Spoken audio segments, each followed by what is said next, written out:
And one of the great things about human species is that we have this remarkable organ, the brain. La tête dans le cerveau. Biologie, cervelle, synapses, neurosciences, physique. The human brain really is the most unique gift of our species. Avec Christophe Rodeau. Penser que quelque chose a été réalisé par l'intelligence artificielle pourrait influencer la perception portée sur cet élément. La tête dans le cerveau.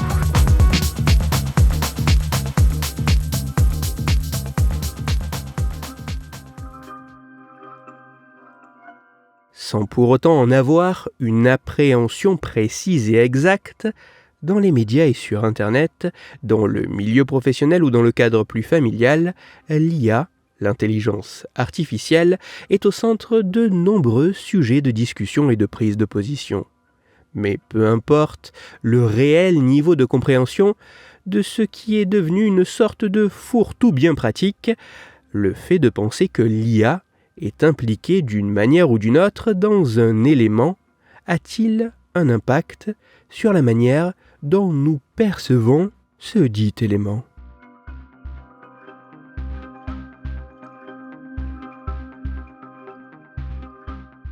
C'est pour tenter d'évaluer le poids que l'IA pourrait avoir sur la perception d'une œuvre artistique que des chercheuses et chercheurs états-uniens, canadiens et anglais ont fait passer une expérience à près de 150 participants.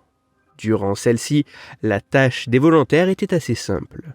Dans un premier temps, une peinture leur était présentée. Puis, dans un second temps, ils devaient évaluer cette œuvre selon certains critères grâce à des échelles allant de 1 à 5. Dans le détail, ces critères étaient l'appréciation générale de l'œuvre, sa beauté esthétique, la profondeur évoquée par celle-ci et sa valeur monétaire putative.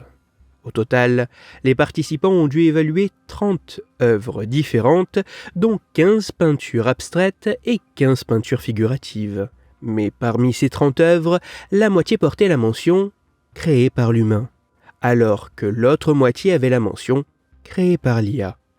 La subtilité de cette expérience était qu'en réalité, l'ensemble des peintures présentées avait été créé par l'IA, et que la mention créée par l'humain ou créée par l'IA associée aux œuvres était attribuée aléatoirement pour chaque individu.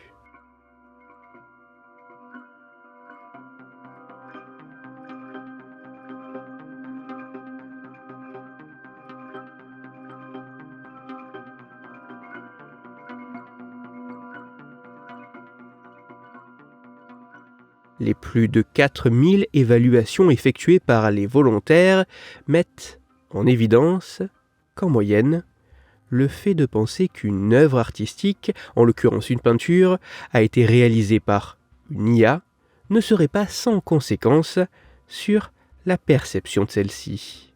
En effet, les peintures qui portaient la mention « créée par l'humain » ont été évaluées comme davantage appréciées, comme plus belles, comme comportant une profondeur plus importante et comme ayant une plus grande valeur monétaire que celle portant la mention créée par l'IA, alors même que l'ensemble des œuvres présentées avaient été réalisées par l'intelligence artificielle.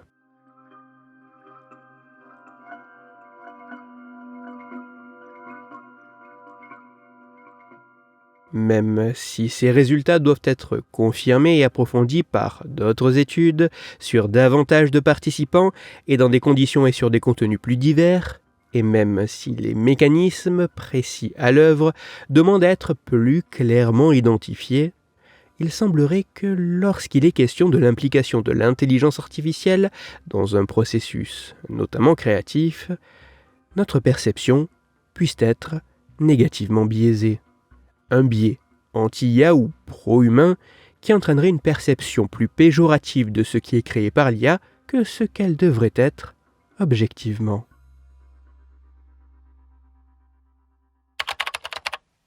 Pour aller plus loin, je vous renvoie vers un article disponible gratuitement en ligne, mais en anglais, qui a pour titre « New Psychology Research Reveals Why People Prefer Human-Created Artwork to AI-Created Artwork ».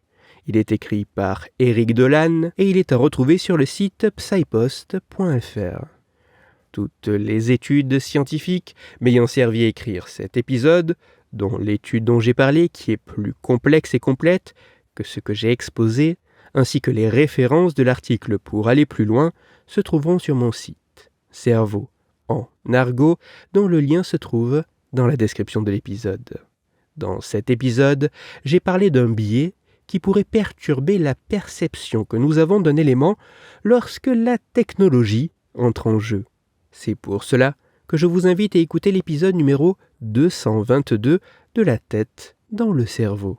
Dans celui-ci, vous pourrez découvrir ou redécouvrir que la différence que nous faisons entre les connaissances que nous possédons et celles qui nous sont inconnues pourrait être flouée par l'utilisation d'Internet. Pour continuer à échanger, vous pouvez me retrouver sur les réseaux sociaux, sur YouTube ou me contacter par mail. Tous les liens sont, eux aussi, dans la description de l'épisode. Si pour vous, ce podcast est gratuit et sans publicité, pour moi il représente plusieurs milliers d'heures de travail et me coûte quelques centaines d'euros chaque année.